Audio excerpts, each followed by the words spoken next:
Next problem again we are suppose to verify the Rolle's theorem. पहिल्यांदा आधी Rolls theorem verify करायच्या आधी तुम्हाला आधी कंडिशन सॅटिस्फाय होतात की नाही ते बघायला लागेल. सो पहिल्यांदा इथे we have f of x is equal to e raise to x into bracket sine x minus cos x असं दिलं आहे. सो द गिवन फंक्शन्स अशी कमेंट करायची. The given functions individually e raise to x असेल, sine x असेल, cos x असेल, are continuous. आणि त्याच्यामुळेच आपण असं म्हणू शकतो की एफ ऑफ एक्स जे आपल्याला दिलेलं आहे इज कंटिन्युअस ऑन कुठल्या रेंजवर, जे आपल्याला इथे दिलेली आहे ती π/4, 5π/4. ठीक आहे. आता पुढे येऊया. हे झाल्यानंतर नेक्स्ट तिथे डिफरन्शिएबल पण आहे का, तर हो, याचं डेरिव्हेटिव्ह घेता येणं पॉसिबल आहे. यू इंटू व्हीने आपण ते आरामात घेऊ शकतो. F of x is differentiable on the given range, फक्त राऊंड ब्रॅकेटमध्ये लिहायची π/4, 5π/4. या रेंजमध्ये ते डिफरन्शिएबल पण आहे. दोन कंडिशन सॅटिस्फाय झाल्या. आता आपण दोघांच्या व्हॅल्यूज चेक करायच्यात की सेम येतात की नाही या पॉईंटला आणि या पॉईंटला. सो आधी ते ए आणि बी आधी लिहूया आपण. सो इथे मी लिहितो कम्पेअरिंग स्क्वेअर ब्रॅकेटमध्ये π/4, 5π/4 with A comma B, with square ब्रॅकेटमध्ये A comma B. Therefore A is equal to, A आपल्याला मिळाला π/4 आणि बी मिळाला 5π/4. ए आणि एकदा बी मिळाले की मग आपण एफ ऑफ ए आणि एफ ऑफ बी फाइंड करू शकतो. तिथे थोडीशी मेहनत लागेल, जरा नीट लक्ष देऊन काम करायला लागेल. F of A is equal to x e raise to x आहे. सो आता ते आपल्याला ई रेस टू एक्समध्ये व्हॅल्यू टाकायची आहे. सो मी इथे टाकतो e raise to a into bracket sine x म्हणजे sine a minus cos x म्हणजे कॉस ए. जिथे जिथे एक्स दिसेल तिथे ए टाकला. आता एची व्हॅल्यू टाकूया. एची व्हॅल्यू टाकली e raise to π/4 into bracket sine A. एची व्हॅल्यू आपली π/4 ठरलेली आहे ती इथे टाकतो minus cos π/4. F of A is equal to sine π/4 म्हणजे साइन 45 काही आठवतंय 1/√2 आणि कॉस π/4 सेम 1/√2. सो इथे काय गडबड झाली बघा, दोन्ही व्हॅल्यू सेम सेम आल्या. 1/√2 1/√2 कॅन्सल झाले. 0 into anything 0. So f of A आलं डायरेक्ट 0. No problem. 0 आलेलं काही टेन्शन नाही, आपल्याला सेम आलं पाहिजे. जर ते सेम आलं, कंडिशन सॅटिस्फाय झाल्या तर मी व्हेरीफाय करायला जाणार, उगाचच व्हेरिफिकेशनला जायचं नाही. पुढे सिमिलरली आहे. आता एफ ऑफ बी फाइंड करायचं आहे.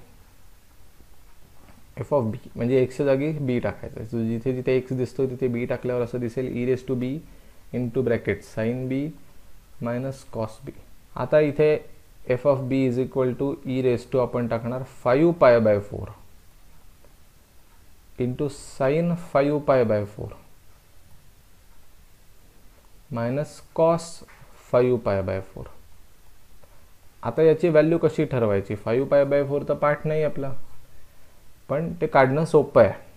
ते पण आपण करून बघूया. F of B is equal to e raise to आपलं जे 5π/4 आहे ते तसेच राहतील वरती. आतमध्ये व्हॅल्यू फाइंड आउट करायची आहे साइन 5π/4 ची आणि कॉस 5π/4 ची. आता 5π/4 म्हणजे अगदी समजून घेऊया. π/4 म्हणजे काय 45 आणि गुणिले 5 केलं याचा अर्थ काय 5 वेळा 45. मग आता 5 वेळा 45 असणं म्हणजे कुठे आपण गेलो ते आधी क्वाड्रंटमध्ये बघूया. व्हॅल्यू ठरवणं किती सिंपल आहे बघा. सो एक 45चा तुकडा, हा दुसरा 45चा तुकडा, तिसरा 45चा तुकडा, चौथा 45चा तुकडा आणि पाचवा 45चा तुकडा म्हणजे इथे आलो. सो 1 2 3 4 5. सो 5π/4 म्हणजे तुम्हाला अँगल कळाला का कुठल्या क्वाड्रंटमध्ये जातोय, क्वाड्रंट नंबर 3. चला हे बाजूला करतो. सो 5π/4 म्हणजे किती डिग्री, 225 डिग्री. तो इकडे आला. 225 कसं सांगितलं, 5π/4 5 इंटू π/4 म्हणजे 45. 45 गुणिले 5 केलं तर 225 डिग्री येईल. म्हणजे आपण इकडे आलो. मग 225 म्हणजे इथून इथपर्यंत जर बघितलं तर हे 180 असतं आणि 180च्या पुढे मी किती गेलं 45. तर तेच आपण मगाशी केलं 45 45 2 तुकडे 45 45 4 तुकडे आणि आता हा एक 45चा तुकडा 5 तुकडे झाले. मग आता थर्ड क्वाड्रंटमध्ये 45 डिग्री फक्त थर्ड क्वाड्रंटमधला 45 डिग्री बघा. मग साईन 5π/4 म्हणजे थोडक्यात π/4चीच व्हॅल्यू लिहायची आहे. साईन π/4 म्हणजे 1/√2च लिहायचं आहे आणि cos π/4 म्हणजे ते 1/√2च लिहायचं आहे. म्हणजे 45 डिग्रीचीच व्हॅल्यू लिहायची आहे. फक्त थर्ड क्वाड्रंटमध्ये असल्यामुळे साईन तिकडे निगेटिव्ह असतो म्हणून मायनस साईन आणि कॉस पण इकडे निगेटिव्ह असतो म्हणून मायनस साईन आणि मध्ये एक फॉर्म्युलाप्रमाणे मायनस आहेच की. त्यांचं जे फंक्शनचं इथे मध्ये चिन्ह दिसतंय मायनस साईन मायनस कॉस ते मायनस आहेच की. सो साईन 5π/4 इज 1 - 1/√2 आणि कॉस 5π/4 म्हणजे पण -1/√2. काढलं कसं? 5π/4 म्हणजे आधी किती डिग्री ते बघितलं तर 225 किंवा कुठल्या क्वाड्रंटमध्ये जातात ते बघितलं. असं 45 45 90 45 45 अजून 90 4 तुकडे झाले. अजून एक 5वा तुकडा थर्ड क्वाड्रंटमध्ये आलो आणि थर्ड क्वाड्रंटमध्ये आपण पोचलो ते 45 डिग्रीला पोचलो आहे. 180 अधिक 45 45 डिग्रीचीच व्हॅल्यू लिहायची साईन आणि कॉसची 1/√2 1/√2. पण ते थर्ड क्वाड्रंटमध्ये आहेत आणि थर्डमध्ये दोन्ही निगेटिव्ह असतात म्हणून मायनस साईन चिपकवला. आता याने कॅल्क्युलेशन केल्यामुळे आपल्याला आन्सर काय मिळतं ते आता बघूया पुढे. So is equal to e⁵ as it is आणि तुमच्या लक्षात येईल हे -1/√2 आणि हे मायनस मायनस झाले +1/√2 आणि आता मग सारखंच झालं -1/√2 +1/√2 cancel 0 into anything 0. So f(b) पण आला 0 आणि f(a) पण 0 f(b) पण 0 दोन्ही इक्वल आले. सो इथे लिहायचं since f(a) is equal to f(b) is equal to 0 the conditions for Rolle's theorem are satisfied. So आता व्हेरिफिकेशन करताना पहिल्यांदा डेरिव्हेटिव्ह काढायला लागेल. So we have f(x) is equal to e⁵x into sin x minus cos x.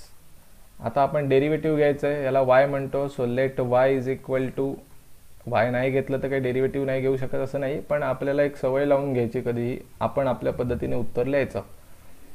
Differentiating with respect to x घ्यायचं. Differentiating with respect to x असं म्हणायचं. वायचं derivative येईल dy/dx is equal to e⁵x.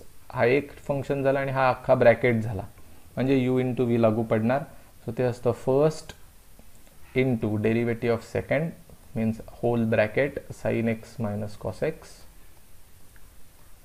पुढे plus second म्हणजे हा अख्खा bracket sin x minus cos x into derivative of first means derivative of e⁵x.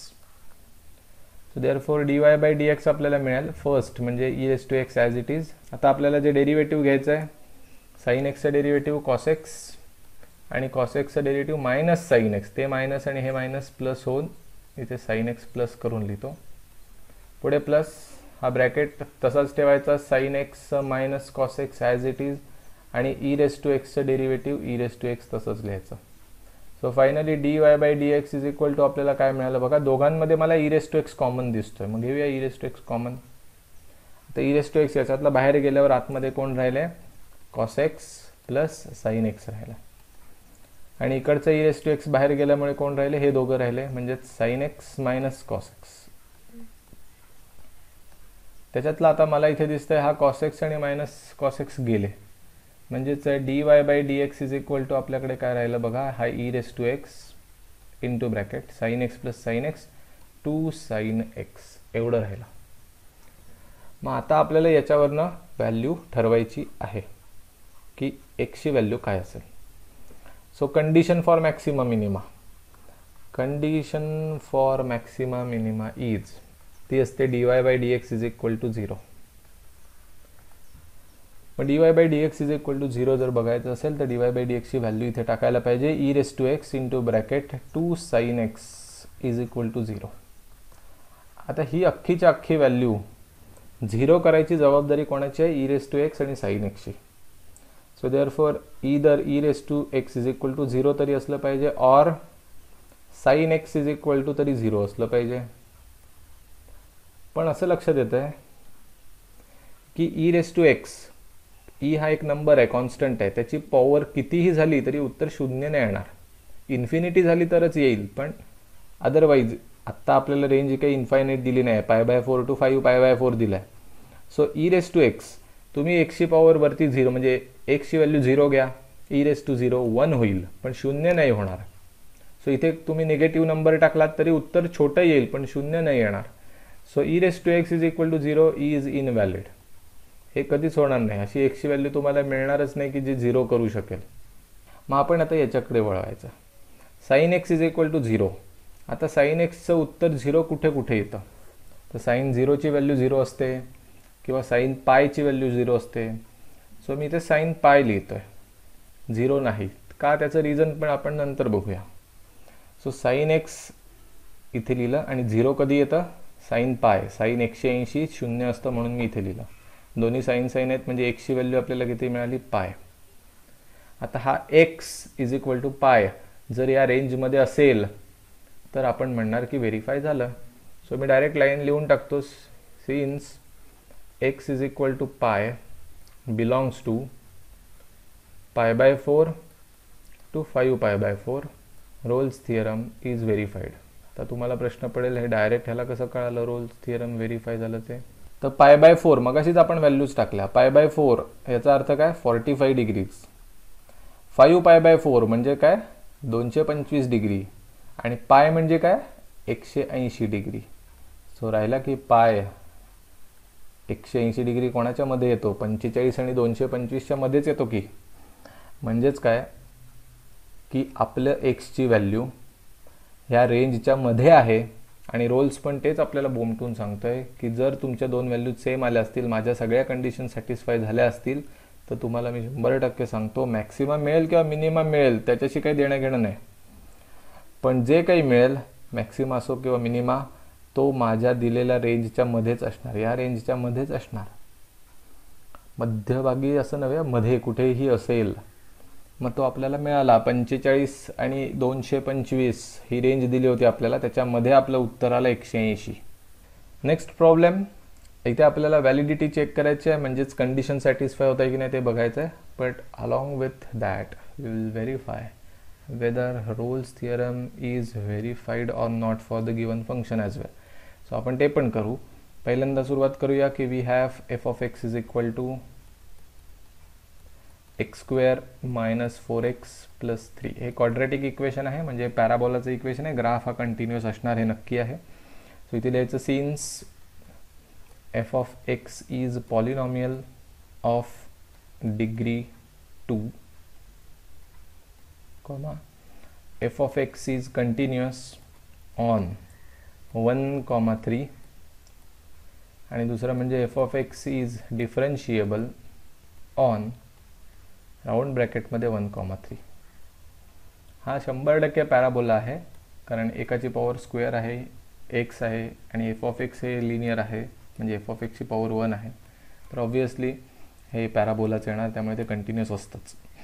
त्यामुळे त्याच्यात जास्त मेहनत करायची नाही. तर कंटिन्युअस डिफरन्शिएबल आहे की नाही बघण्यासाठी पुन्हा सगळे लिमिट्स वगैरे करत बसायला लागेल, ते एक्सपेक्टेड नाही आहे. पुढे जाऊया, कम्पेअर करूया ए आणि बी ची व्हॅल्यू किती आहे. So comparing 1,3 with a, b, म्हणजे आपल्याला ए ची व्हॅल्यू मिळेल. Therefore A is equal to 1 and b is equal to 3. एकदा ए आणि बी ची व्हॅल्यू मिळाली की ती व्हॅल्यू फंक्शनमध्ये टाकायची. So therefore f of A is equal to एक्सच्या जागी ए टाकतोय आपण, म्हणजे इथे इक्वेशन बनेल a² मायनस 4a प्लस 3. त्याच्यानंतर त्याच्यात ए ची व्हॅल्यू टाकूया, ती आहे 1. सो इथे 1चा स्क्वेअर मायनस 4 इंटू 1 म्हणजे 4 प्लस 3. सो 3 आणि 1 4, 4 वजा 4 0. चला, एफ ऑफ ए आला 0. आता एफ ऑफ ए 0 आला असेल तर एफ ऑफ बी कडे जाऊया. Similarly f of B is equal to b² minus 4b plus 3. आता एफ ऑफ बी आपण फाइंड करतोय, बी ची व्हॅल्यू टाकूया 3. 3चा स्क्वेअर 9, इथे 3 टाकलं तर 4 त्रिक 12 अधिक 3. इथे पण तेच झालं बघा, 9 आणि 3 12 आणि वजा 12 0. चला, इथे दोन्ही सेम आलं. याचा अर्थ कंडिशन सॅटिस्फाय झाल्या सगळ्या. इथे लिहितो since f of A is equal to f of B is equal to 0, right. खाली आपण म्हणणार दी रोल्स थिअरम किंवा the conditions for Rolle's theorem are satisfied. हे पूर्ण झालं काम. आता त्याच्याबरोबर आपल्याला काय करायचं आहे, व्हेरिफिकेशन पण करायचं आहे. खरं त्यांनी सांगितलं नाही पण आपण करूया. मग f of x is equal to आपल्याला जे दिलं आहे एक्स स्क्वेअर मायनस 4x+3, त्याला तात्पुरता y म्हणू. So let y is equal to this x square minus 4x+3. We will differentiate with respect to x. yचं डेरिव्हेटिव्ह येईल dy/dx. एक्स स्क्वेअरचं डेरिव्हेटिव्ह येईल 2x मायनस 4 कॉन्स्टंट, एक्सचं डेरिव्हेटिव्ह 1, 3चं derivative 0 केलं. म्हणजे आपल्याला dy/dx किती मिळाला, 2x मायनस 4 मिळाला. That's it. आता कंडिशन वापरूया. Condition for maxima minima is, maxima minima नेमका कुठल्या पॉईंटला मिळतो ते शोधतोय आपण. Condition for maxima minima is dy/dx is equal to 0. हे नक्की आहे. आपण कितीतरी वेळा वापरून झालं. आता dy/dx किती आहे बघा, 2x मायनस 4 आहे इज इक्वल टू 0. म्हणजे 2x इज इक्वल टू 4 येईल आणि x इज इक्वल टू येईल 2. एक्सची व्हॅल्यू 2 मिळाली. याचा अर्थ काय, ह्या 2ची व्हॅल्यू जर तुम्ही ह्याच्यात टाकलीत तर तुम्हाला मॅक्सिमा किंवा मिनिमा मिळणार. आता काय नेमकं मिळणार ते मला बघायचंच नाही आहे की मॅक्सिमा आहे का मिनिमा आहे. दोघांपैकी काहीतरी मिळणार हे नक्की. आता हा पॉईंट या दिलेल्या रेंजमध्ये येतो का, तर येतो. 1 आणि 3च्या मध्येच आहे तो. सो इथे लिहायचं since x is equal to 2 belongs to 1,3. 1 आणि 3च्या रेंजमध्ये तो 2 येतो. म्हणून रोल्स थिअरम व्हेरीफाय झालं. ओके. आता कंटिन्युअस आहे की नाही कसं ओळखणार, साईन कॉसवाले दिसले, e⁻x वाले दिसले की कंटिन्युअस आहेत हे नक्की का, काही टेन्शन नाही त्याच्यात. पुढे next problem, verify Rolle's theorem. Again आता ना कमांडच दिलेली आहे की व्हेरीफाय करायचंच आहे. सो पहिल्यांदा आधी कंडिशन सॅटिस्फाय होतं की नाही ते लिहावंच लागतं. सो सुरुवात करू. पहिल्यांदा लिहिणार मी we have f of x is equal to sine x plus cos x plus 7. इथे खाली लिहिणार सिन्स द गिवन फंक्शन्स, म्हणजे हे आतमधले जे आहेत ना cos sine and cos always continuous. हे कंटिन्युअसच असतात. तुम्ही ग्राफ तर बघितलेलंच आहे. साईन ग्राफ असा असतो नाही का, साईन कॉस असा असतो. सो कंटिन्युअसच असतात ते, त्यात काही प्रॉब्लेम येत नाही. मग जर ते दोघं मिळून एकत्र जर ग्राफ बनवणार असेल तर तो पण कंटिन्युअसच असेल. सो इथे आपण म्हणतो therefore f of x is continuous on the given range 0 to 2 pi, but write it in square bracket, and then f of x is differentiable on the same range but in round bracket, that is in open interval 0, 2 pi. Let's compare and find out values of a and b. Comparing 0, 2 pi with a, b. So a is equal to मला 0 मिळाला, बी is equal to मला 2 पाय मिळाला. आता मी फंक्शनमध्ये टाकून बघणार. F of A is equal to x जिथे जिथे दिसेल तिथे ए टाकायचं आहे. म्हणजे sine a cos a, sine a plus cos a plus 7.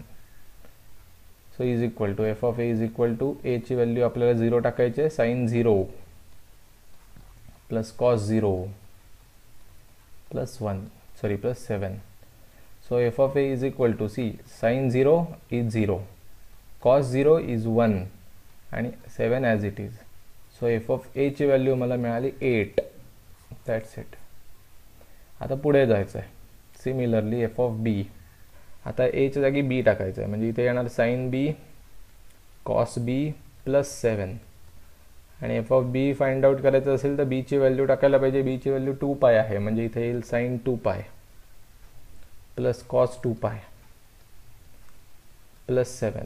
तर साइन 2 पाय म्हणजे साइन 360 0, कॉस 2π म्हणजे कॉस 360 म्हणजे 0च्या इथेच आला 1 आणि हे 7. सो 11thला पाठ केलेल्या ट्रिग्नोमेट्रीच्या व्हॅल्यूज का लागतात आणि कुठे लागतात ते तुमच्या आता अंदाज येत असेल, तुम्हाला कळत असेल. चला, दोन्ही 8 झाले.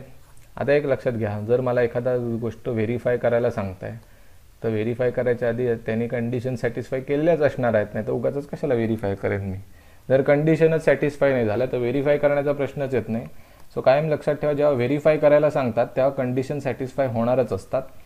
सो इथे मी लिहितो since f of A is equal to f of b आणि ती व्हॅल्यू आहे 8, the conditions of Rolle's theorem are satisfied. जरी असेल तरी तुम्ही ते करू शकाल, काही प्रॉब्लेम नाही. आपण व्हेरिफिकेशनच्या स्टेपला लागू. सो आता व्हेरिफिकेशनच्या स्टेप बघूया. पहिलं तर आपल्याला एफ ऑफ एक्स दिलेलं आहे, तेच लिहितो f of x is equal to sine x plus cos x plus 7. हे झालं एफ ऑफ एक्स. त्याला वाय म्हणूया. So let y is equal to sine x plus cos x plus 7. याचं differentiation घेऊया. Differentiating with respect to x, वायचं derivative dy by dx is equal to, इकडे प्रत्येकाचं separate घेता येईल. साइन एक्सचं डेरिव्हेटिव्ह होईल कॉस एक्स, कॉस एक्सचं डेरिव्हेटिव्ह होईल मायनस साइन एक्स, म्हणून मग इथे मायनसच लिहून टाकला. 7चं derivative 0. So we got derivative dy by dx is equal to cos x minus sine x. आता नेमकं कुठल्या एक्सच्या व्हॅल्यूला मॅक्सिमम मिनिमम मिळेल ते फाइंड आउट करण्यासाठी कंडिशन वापरूया. Condition for maximum minima. कंडिशन असते dy by dx is equal to 0. मग dy बाय dx ची व्हॅल्यू टाकूया. ती आहे cos x minus sine x is equal to 0. आता एक्स काढायचा आहे, याला तिकडे टाकतो. Cos x is equal to sine x. आता समजा मी इकडे cos x upon sine x केला, sorry sine x upon cos x केला. हा कॉस इकडे आणला तर इकडे काहीच नाही राहिलं, म्हणजे 1. थोडक्यात दोन्ही साईडला कॉसने डिवाइड केलं, इकडे 1चा भाग लागला, इकडे कॉस तसेच राहिले. आता साइन अपॉन कॉस सगळ्यांनाच माहिती आहे, टॅन एक्स. आता 1 टॅनचा असा कुठला अँगल आहे की जेव्हा व्हॅल्यू 1 येते, तर tan 45 pi by 4 is equal to tan x. म्हणजे 1च्या जागी मी काय लिहिला, tan pi by 4, because tan pi by 4ची व्हॅल्यू 1च असते. याच्यावरनं मला एक्सची व्हॅल्यू मिळाली पाय बाय 4. पाय बाय 4 म्हणजे 45.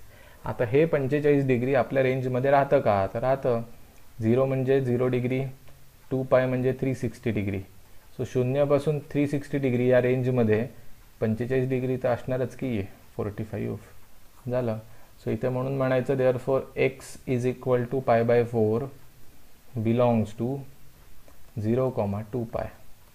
0 पासून 360 डिग्री इतक्या रेंजमध्ये 45 डिग्री नक्कीच येणार. मध्येच आहे, त्यांच्या मध्येच म्हणजे मधोमध नव्हे, त्यांच्या रेंजमध्ये कुठेतरी मध्ये. That's it. सो म्हणून म्हणायचं therefore the Rolle's theorem is verified. Problem संपला इथे.